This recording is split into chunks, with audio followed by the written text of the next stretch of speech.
how things are gonna work, we're gonna let the professors kind of talk about the topic and kind of introduce, have their 2 cents on it at first. And then once they're done with that, we'll open the floor to anybody who wants to say whatever. We don't necessarily have to have a hand raising thing, as long as we, aren't talking over each other all the time. We're gonna cap the topics at 20 minutes. I don't think we'll go that far for a lot of them. Just so we have enough time to, what's that? I would want Okay, yeah, just so we have enough time to get through at least some of the questions.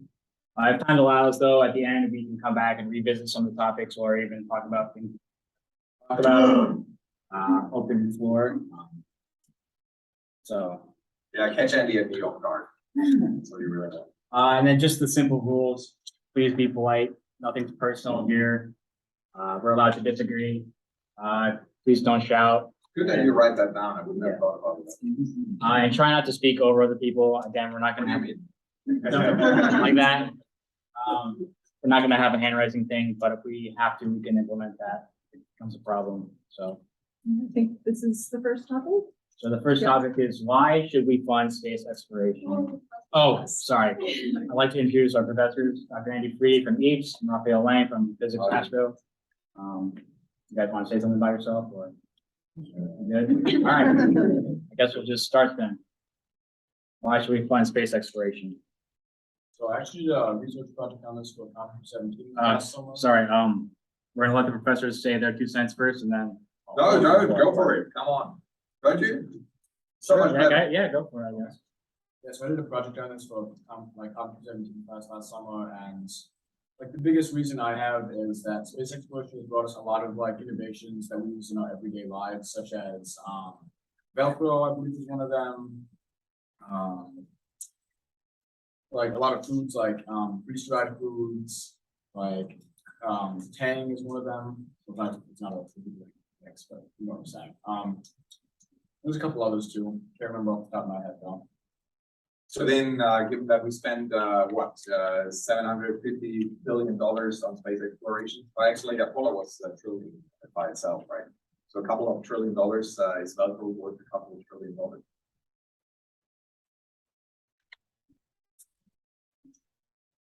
This is a stronger point that is happening.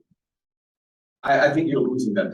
I think you're losing this argument when you get going that way. Well, it's not just Velcro. You're also paying this will go to the moon and this is everything else, not just Velcro. And I think now we're at the point.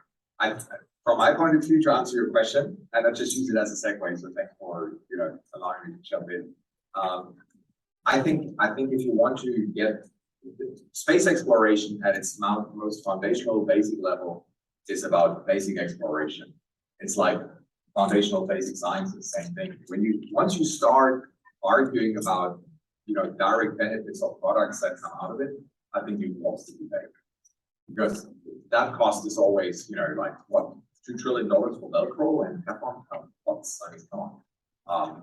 Also, it's debatable whether it's even true, right? Or whether those things wouldn't have been invented otherwise. I would say we should fund it for the same reason that we have funded exploration all through the history of mankind. And it's in our nature. It is what makes us human. This push, this urge to explore. Don't you want to know? I mean, okay, I'm talking to nerds, right? You're all here. And I think that in that sense, then it's worth any expenditure that we can, right? I mean, do you want to buy 10 aircraft carriers or do you want to go to the moon? I'd rather go to the moon much more. I prefer that. So for me, it's actually not really a question of why. It's really, I think at that point you've lost the debate already. For me, it's why wouldn't you? Isn't it the most natural thing that humans can do? Explore, go out. Yeah, I tend to agree. I like the stuff that we have figured out. But you're right, that can't be. But there are other things too, like early detection of asteroids and comets that are ejecting for us. I think that's what's important jobs. To answer the big question, are we alone? Which gets back to your point, some of the fundamental.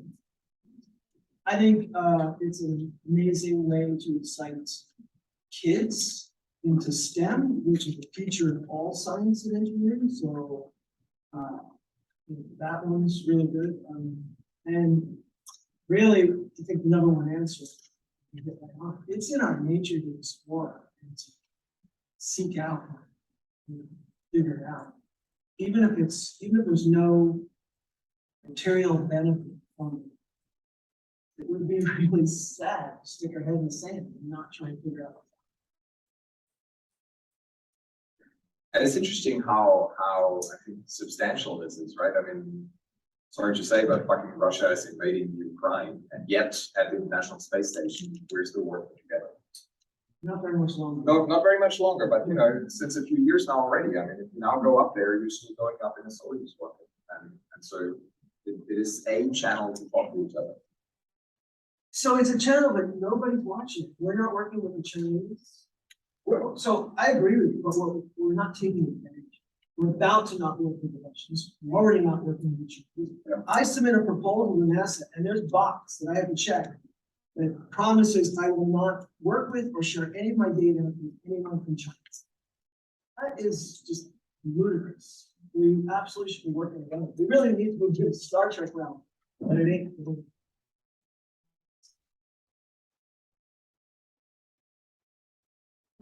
To add to that, I think space exploration, historically and even now, it's one of the best ways we can work together as a civilization. We all invest in like the International Space Agency. That's a multinational effort. It's not directed at hurting other countries, and it's directly at getting science and getting more technology for everyone. And I think it's just beneficial for everyone to do.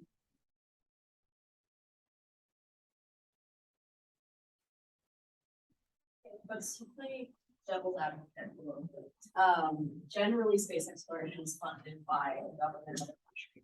And people are very opinionated about what the government sets their allocations towards, whether or not they should be focusing more on humanitarian things happening in the country or outside of the country, as compared to science that people don't necessarily see the direct impact of on the home front. So is essentially, I guess, should this be a governmental thing? It's kind of, but should this be like something that's would people support a government going out to do this rather than the private sector? And should it at all be either the job of either of those sectors? When you move ahead, go down, go. I don't know which one we're looking for. We're looking for mining. Okay, yeah, there we go. Right, okay. So that's this one. I don't think governments can do it. I think there's too much, it's too much politics, there's too much of those arguments of how should we spend money. I think space exploration, if we're really gonna advance it, it's private industry. When you look at SpaceX, one of the reasons they're getting some contracts from NASA, and rockets, and other companies just send astronauts up and things like that. And mining asteroids. Again, I'm not as much interested in the should we philosophical conclusion, but this, for example, if that becomes profitable to mine asteroids, not going to happen in the very near future, but in the far future, it could be. Now we have companies that, hey, I can bring back precious materials back that we need to build our essential appetite for all precious metals, electronics, stuff like that. What that's going to do is that's going to build technology to go out to space and really explore. So I love this idea, not because I care about the economics of it, but because that's how we're really going to pay for space exploration in the future. Governments are just not doing it. I'll have the opposite view of that. SpaceX is not doing, right? What SpaceX, from my point of view, what SpaceX does, is good stuff, but it's not really a private sector as you would think of, Ford Motors or anything. SpaceX is completely dependent on government contracts. Essentially, SpaceX should be a company that should be belonging to all of us because we are the ones that are funding it.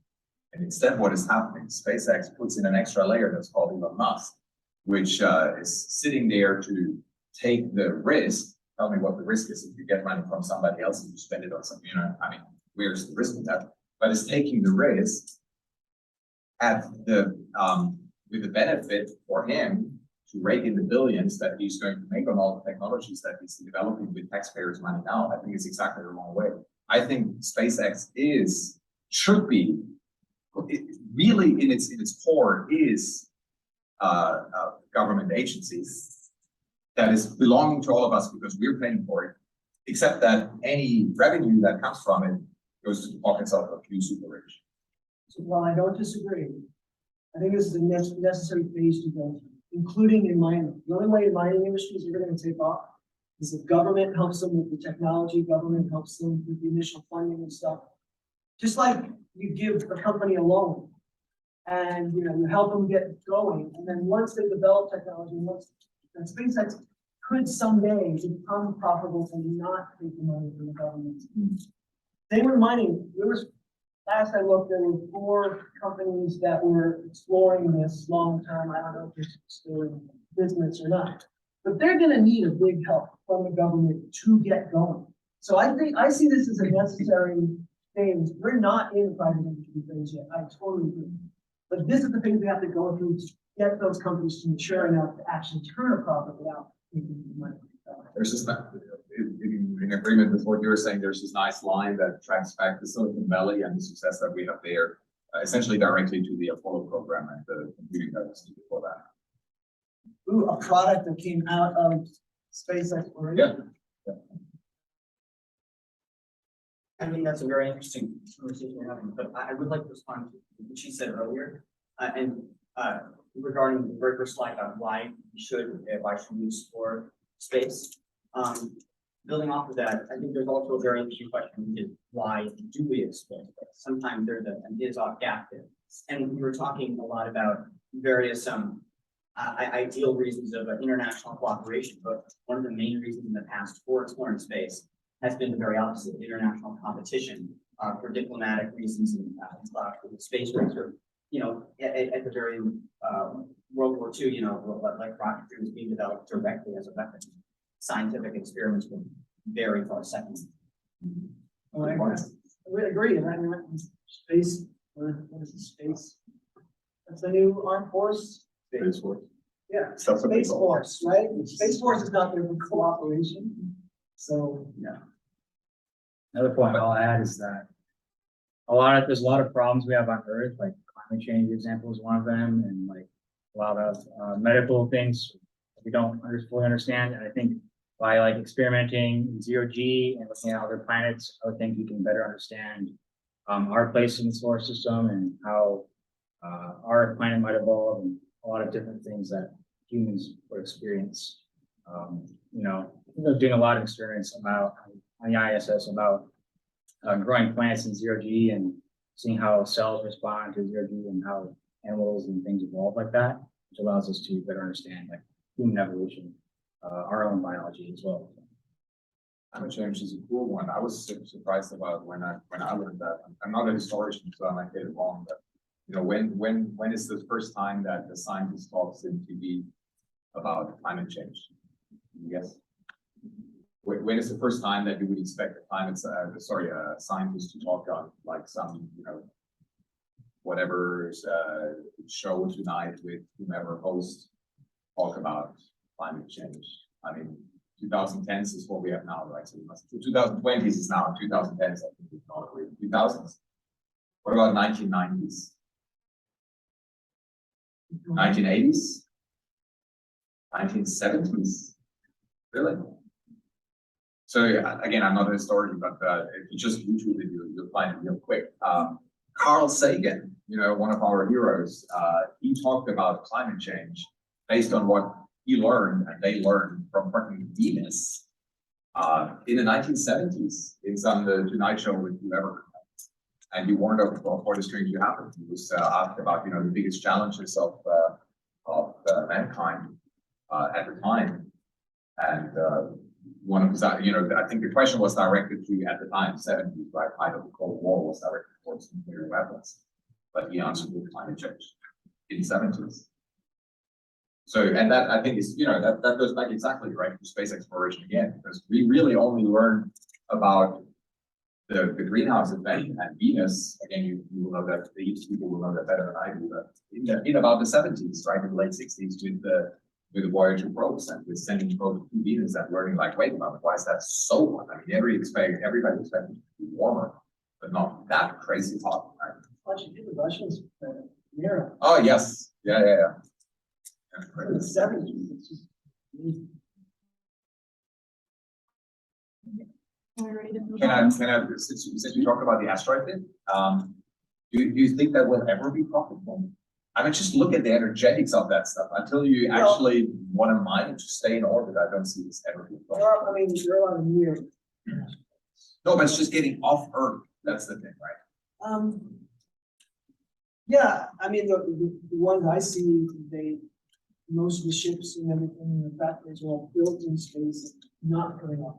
You know what I mean? So, you can get that to a moon base or. Okay. So you're not talking about you and me living to see it? Yeah. Okay. I'm not even, this is always common. When does that happen? 2061. Oh, okay. Some people live for. Why do I know that? It's my centennial. Oh, okay. Oh, you might. I work. I don't know if I want to. Just move to Japan. Actually, I have another question, but I can put it to the end, but based on something that you mentioned, which is I don't know, do you want to take it at the end? Well, let's go through your Yeah, question. let's try to see the ones that people. Yeah, I know the one now. So you tease me on something. We can again come back to this at the end. But the next question is there life beyond Earth? Where is it? Is it intelligent, etc.? Oh, okay. So putting on my scientist head, we don't know. Boring, right? I mean, so but okay. So let's throw that in the corner. Yeah, of course, everywhere, but not in our galaxy. And yeah, sure, why wouldn't it be intelligent? That would be my personal answer. So, is there life beyond Earth? Gee, how arrogant can you believe that there is? I mean, the universe is so freaking large, right? You know the Drake equation, right? So you can we have no clue, and the basic answer will always stay, we do not know. Okay, so nobody can ever tell you anything else. Correct answer is we don't know if there's life elsewhere. And actually, there's a fun thing hidden in this question, that is, what is life? How do you define that? Also fun debate. But okay, let's just assume we know it when we see it. And so you get to say, okay, what's the probability for that? Let's calculate that. What's the number of the number of galaxies in the universe times the typical number of stars in a galaxy times the typical number of planets per star, which is many, times the typical probability that you have rocky planets, times the probability that any of those planets will be in what is called the habitable zone, which is where water can be, times the probability that you actually have water, times the probability that you will have organic molecules. So you should multiply all that together. And of course, none of those probabilities are known exactly. But you can put it, the point about the Drake equation is, and it works extremely well, it's the Fermi estimator. For those, see some familiar faces that were in my class, you know that, right? The Fermi estimations. It's a great way to estimate numbers that you have no clue about. And the idea is that you make mistakes in every single probability that you have to estimate. But some things you will estimate too big, some other things you will estimate too small, and once you multiply it all together, you get kind of the right answer within orders of magnitude. And if you do that, I invite you to do that, calculate yourself. You will find that the universe is teeming with life. I wouldn't know how you could put it. I mean, my opinion, of course, you can call whatever biased reason. I call it bias. Maybe I'm biased. Put numbers artificially to very small values, but just look around. It seems to me that the probability is very high, and then immediately you go like, wait a moment, Fermi paradox, right? Where is everybody? Why haven't we been contacted or contacted aliens? And no, we have not been contacted by aliens. And so I think the thing to realize is that yes, the universe is big. But our galaxy is also very big, but there's only, 100 billion stars in our galaxy, which is, at the end of the day, not that much. So I think it's very possible that we're the only, at least, intelligent life in our galaxy, which is a sobering factor to think about it. That's a bit frustrating. But the universe, to me, is big enough that to expect that there's other life there.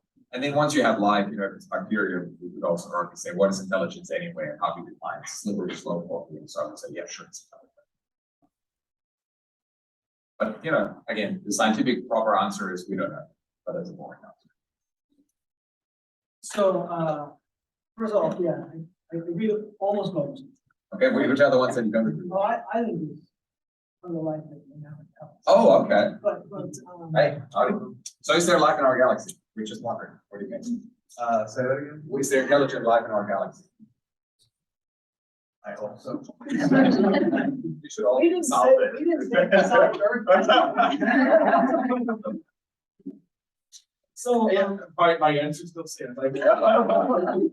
so, yeah, you didn't say it, but the point you that was embedded in there is there's absolutely nothing special about our planet in terms of our elements or molecules, sun, our solar system. It's very, very typical of everything that's out there. So it's common. And we actually can do the first part of the Drake equation because, I mean, let's go through the numbers. There's an estimated latest 4 trillion galaxies. I'm going to say on average 300 billion stars per galaxy because we're like between 100 and 500. Yeah. You know, I'm sure.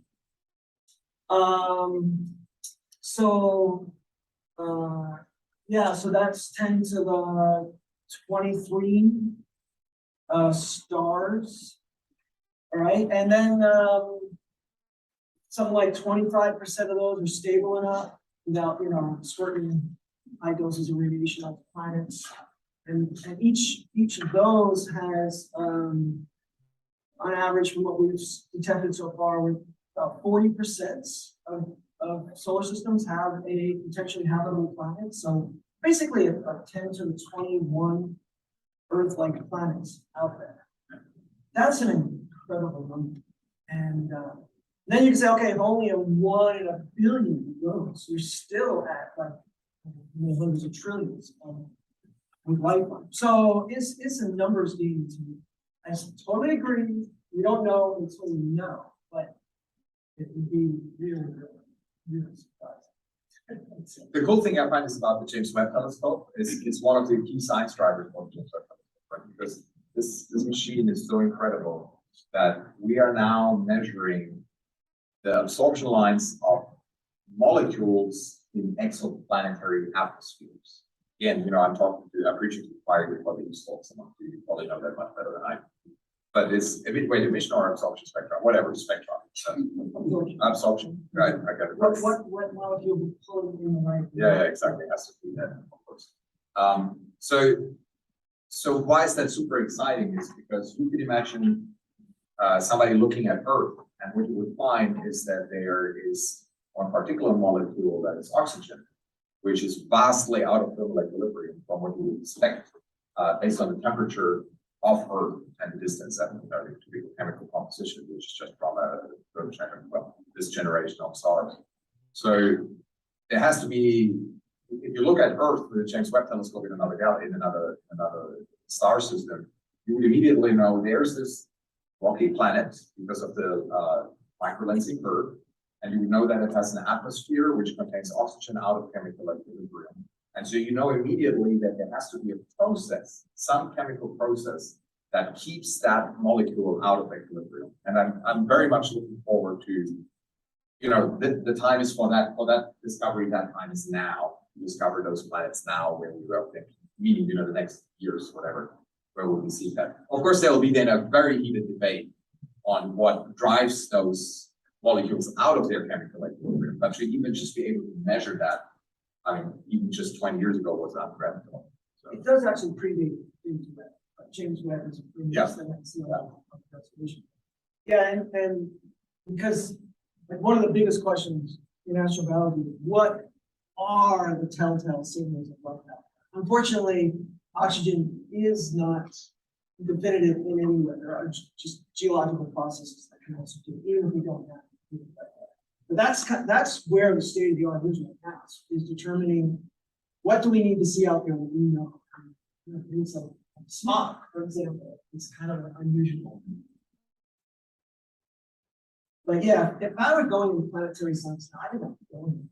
Yeah. I'm very excited to bring somebody in because with the new telescopes online, the SBA, you can really see the atmosphere. And it's not just what molecules are in there, but like how it's layered and the thickness of the atmospheres. I mean, you can get all this from the absorption spectrums.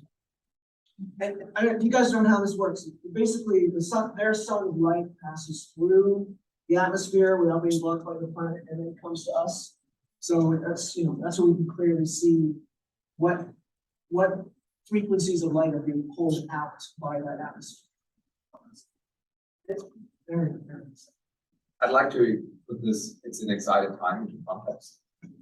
So 100 years ago, that would have been the year 1923, right?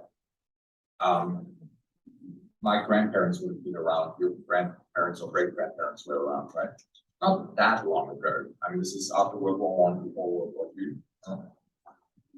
And if you would have read any book, or if you would have participated in any astro club debate, people would have said, our universe is small, we need to erase all areas, because it was only around that time that Hubble discovered that the Andromeda galaxy is not part of the universe. You're like, what?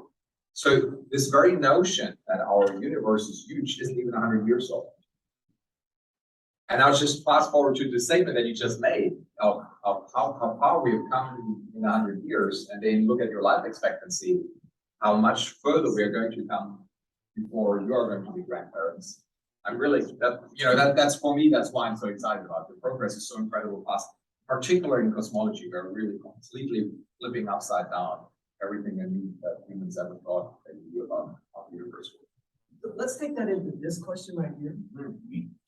Is there intelligent life? So to me, that's not just a question of is there intelligent life out there to gain? That we have any chance of being in contact with or seeing their signals or anything. And by the way, our signals haven't gotten very far, and it's very noisy out there. And who knows if they're probably not even working the radio spectrum. So there could be a lot out there that we just don't know how to listen to. But back to this, let's think about where we've come in 100 years. And that what also includes is the ability to destroy ourselves. We're already destroying our planet.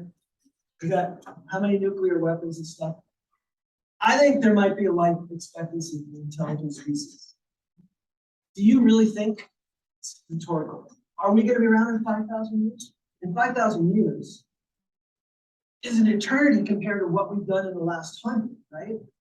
And the ability for individuals to destroy the planet is just around the corner, right? It used to be big governments, small governments, and how long is it going to take? So it might be that intelligent life is breeding all over the place and just keep killing itself off. And at any given time, there's hardly any civilizations that are just at that right level for us to be in contact. So it's also a question of time. And time, not just a question of how many planets can we use. Any other opinions? Okay, so you think there's like it's more like that will be I don't know that real words whatnot. So I was actually talking to someone and they don't think that a lot. Being able to and find planets because we wouldn't have the change to be able to do it. Do you need to be able to detect them or to be able to actually go there? Go there and detect them. Well, the closest potentially habitable planet is only 4 light years away. I say only 4 light years away. Who knows where future technology will be? I think even if we detect things out there that look really good, we really won't know what's happening. And the distances are so tremendous. I think humanity at some point will be able to send something that will explore that one, the closest one, approximately.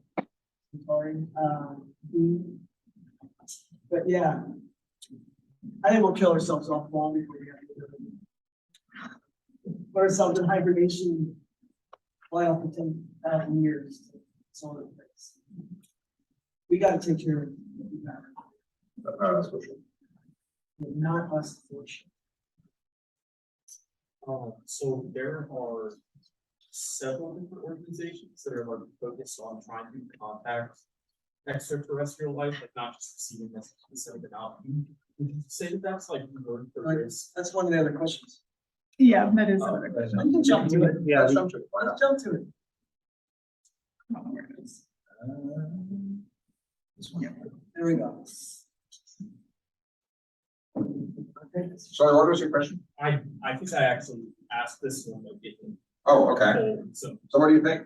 I mean, personally, I don't think it's worth the risk, just in case there is anything out there that, like, I know Stephen Hawking is really worried about something possible, potentially picking up a signal or something, but we've sent messages that would not only just reveal our location, but like detail like our biological makeup and like, what we look like and stuff, which who knows that. Sure, we made a record, a golden record, put out our spacecraft. And the Arecibo message too, like, I don't know that it's worth it just in case there is something that like didn't want us to be here and just decided to throw something at us at light speed or something. By the way, do you know who our ambassador to space is? Isn't it? We're, Yeah, it's Hitler broadcast of the opening games of the 1946 Olympics, the first audio visual broadcast to be strong enough to leave all the radiation of our planet and head out there. So anyone's listening, pointing their listening devices at us, that's our ambassador right there. Fortunately, it's our galaxy's like this in 200 years, which is the earliest radio broadcast. I'm not worried. I mean, if I'm proven wrong, we're not living to. So, I'm not worried. For once, we already broadcasting, right? So what's the big deal if you add a little bit more to the noise? Stopping now, it's too late anyway. How would you even stop? Yeah, right. I mean, it's what we do, and not for them. We broadcast to each other without it. So, but I think what you're asking is it a good idea? Could this come back, right? And like I said, not in our lifetime, but it's in. So I actually think that in human history, every time an advanced civilization has made first contact with a less advanced civilization, what has happened? Every single time. The lesser, in terms of technology, civilizations been destroyed. So Yes, but I think that is a bit that misses a point. It's not that advanced, typically European civilizations went out to talk to other civilizations and inaccidentally or violently wipe them off. In all those situations, I think really was a search and identification of resources, land, gold, whatever you name it. And those people that were already making use of those resources went away, so they were wiped out. would you watch science fiction? That's what happens every time.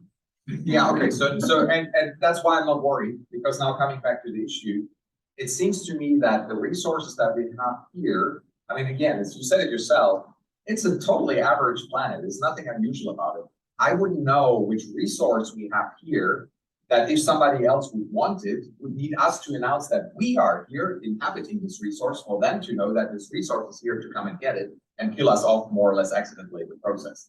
So, there will always be planets closer to them, which they can just get to whether there's somebody living there or not, or they get to us anyway, because, whatever it is. But I don't see that us announcing that presence would change whatever they're doing.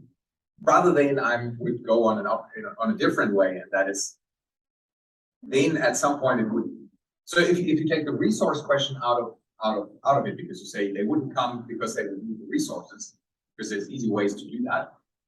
They would come because they are curious about us. They want to make contact or whatever it is.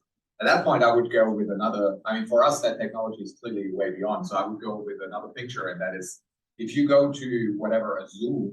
I mean, do you really want to kill the animals that you see out there, or aren't you just content to, isn't that cute? Oh, look, I can, poke it with a stick and they jump. So I would more expect something like that. They come in here and being curious and playing tricks on us rather than wiping us off. Of course, we might just wipe ourselves off in competition. Oh yeah.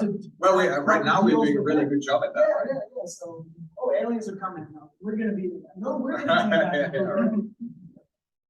Yeah, so I wouldn't worry about that. I would worry about climate change, but not about that. Let me just ask you, do you think they would not be belligerent? Do you think they would be? Now, why would they? There's no reason to. I wish I. Okay, so say you're like a type 2 going something civilization.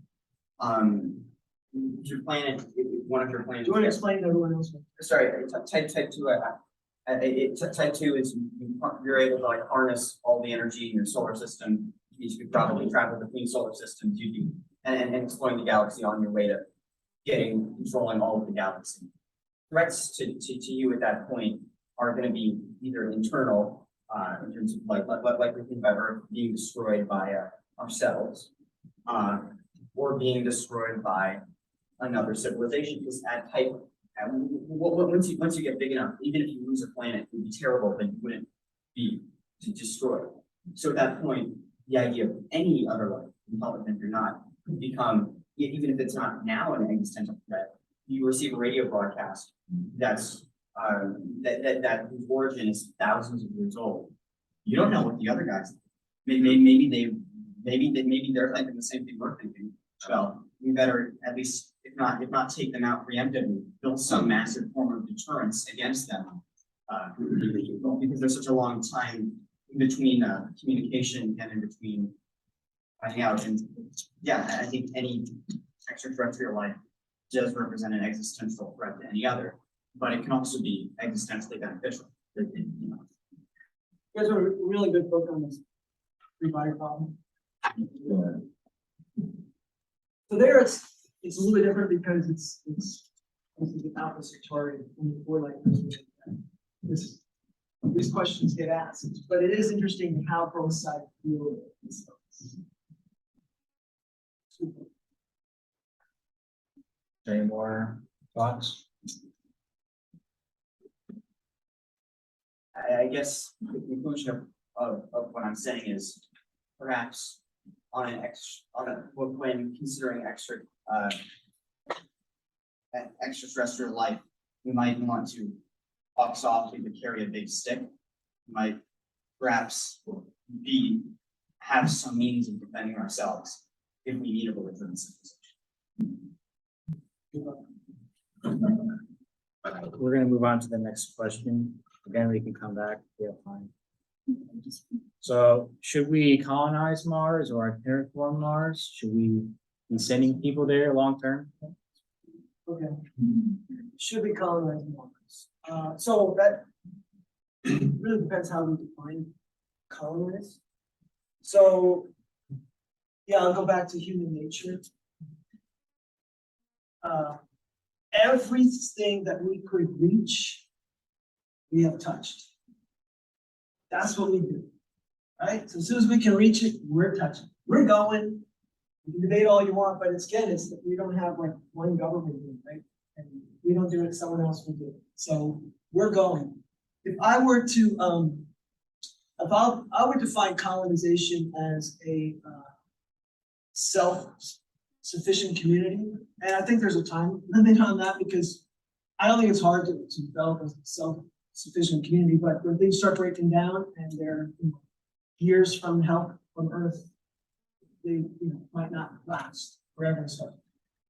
But putting on to that planet, people and scientists and things like that, I take the opposite view of NASA being so concerned about stepping on some microorganisms there. Hey, we're gonna do it. We're gonna step all over that planet, so just get over it. I don't get into that philosophical discussion. So yeah, I think we should put a moon base on. I think we should put a Mars base on. This is how we get to the next levels. It'll never be Earth 2. We will never terraform Mars. It's not practical. But Musk wants to nuke the poles, which actually wouldn't do it. You have to move more of the surface and go to the permafrost. So great. You have a little bit of a CO2 atmosphere going, heat some things up. Now it's radioactive. So that's just not good. It's not a choice. This one is a choice. So again, I say let's go for it. That's what we do. God, opposing viewpoints to that. So I'm gonna let him spoke and say something. I don't have the appointing you, but I do have a question. Have you ever played for Herman Mars? Like the board? I am familiar with it, and it's been suggested to me a lot of times, but I have not. I just think. It's like. It's on my Amazon wish list. Any plans for Saturday? It's a while. That's why I said It's like, Saturday. it's almost like risk. I'd be interested in the engineering and the science behind it, like how practical, it is, because $80. That's why it's on my wish list. Yeah. You know, DuckDuckGo gives you alerts when price drops. I'm waiting for that. No, but I mean, terraforming takes what? If you take bacteria, it takes millions of years or something like that, right? So it's, why are we discussing that? It's just sorry, but you know that. Yeah, and there's a reason, I mean, Mars actually is big enough gravity to hold on to its carbon dioxide. Where is it? So is it solar wind pushing it off? You know, there's a lack of a magnetic field, whatever. We could terraform, but we better do it a lot quicker than that. And maybe we'll have enough time before it diffuses back out again. I mean, it's not anything. Is there any planet in the solar system? Or any other planet you think that we should colonize, or that we could colonize? Look at Look at it. planets, look at the news. What's it doing? Yeah, right. We'll get to that.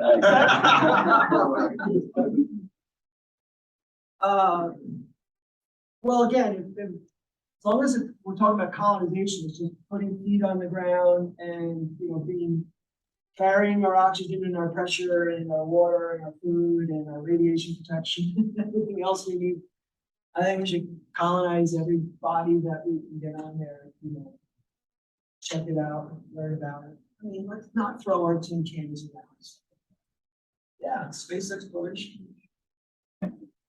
So what do you want to get microbes?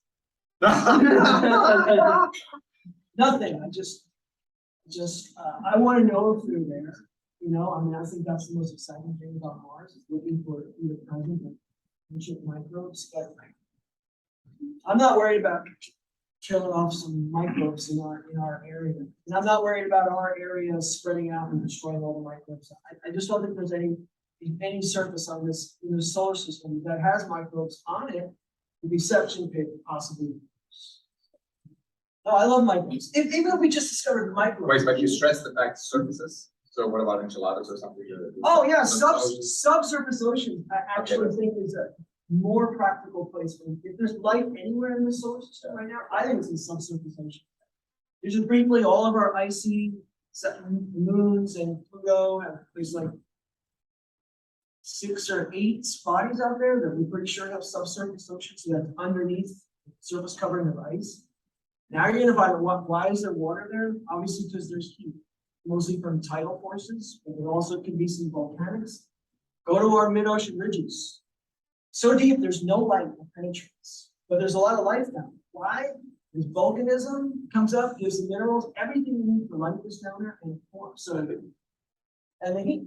So it's like, yeah, I think subsurface oceans is actually the best place.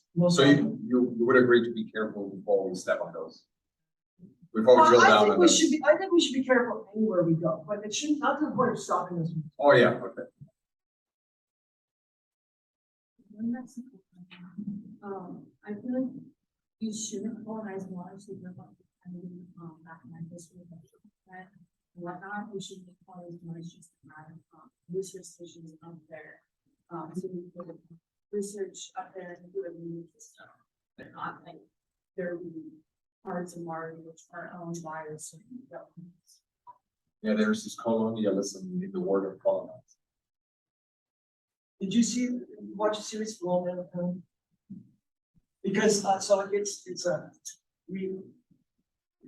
revisionist history of the moon race where Soviets got there first. So which actually probably in hindsight would be really good, because then the race would continue and we wouldn't stop going there for 50 years. And it does become who plants the flag first and who owns which resources and everything. And yeah. Wherever we go, I don't think we bring our baggage with us. It is an issue. For the reasons we mentioned, I think it's very, I mean, there may be a question about that as well, about, we should explore, like, what about humans going there? And I think that ties in here nicely. Humans just suck, right? I mean, we are so bad, like, right? A few days of no water and we're dead. A little bit of vacuum and we're dead. A bit of solar radiation, we're dead. A bit of pressure and we're dead. You cool us down a little bit and we're dead. Or you heat us up a little bit and we're dead. I mean, it's just like such a flimsy piece of something, right? It's completely impractical. And so now when we put it out on Mars, you're dead, right? And so then what this means is you need to have incredible life supporting systems to prevent you from killing yourself off, which means, complex means just extensive, right? It's not like here where you don't have a flat to live in, you can sleep under the bridge, but you're dead. And so, colonize, I think that has this notion of, you live there for fun and you make a life there. Why? I mean, it really makes no sense for any other purpose than the ones you mentioned, right? To come together, have an international endeavor, something that we build on together, maybe something curiosity driven, maybe something to appeal to, greater ideas, greater good, right? It's like saying, we come back to the beginning, International Space Station, is that actually a scientific experiment? Or isn't it really, at the end of the day, just something where we learn on how to be human? Yeah, that's why I said no Earth 2. Yeah. It's gotta be a scientific engineering. Everyone there gotta be vital. It's not space tourism. Has anyone seen the show The Expanse or the? I just finished the last book, was the 9th book. I don't know, but in that show, basically they have colonized Mars. Now Earth and Mars are at war with each other for who knows what. So it's like, do you get this independent nation on Mars if you colonize it, or? Well, it's a war for independence, just like. Oh, right, Just like, we had a war of independence. If Mars actually gets colonized and like a lot of people in the future, and it does become an Earth 2 niche, it's only a matter of time before they want to. Natural progression. I really like Futurama's depiction of Mars, where it's just, a land of casinos and farms.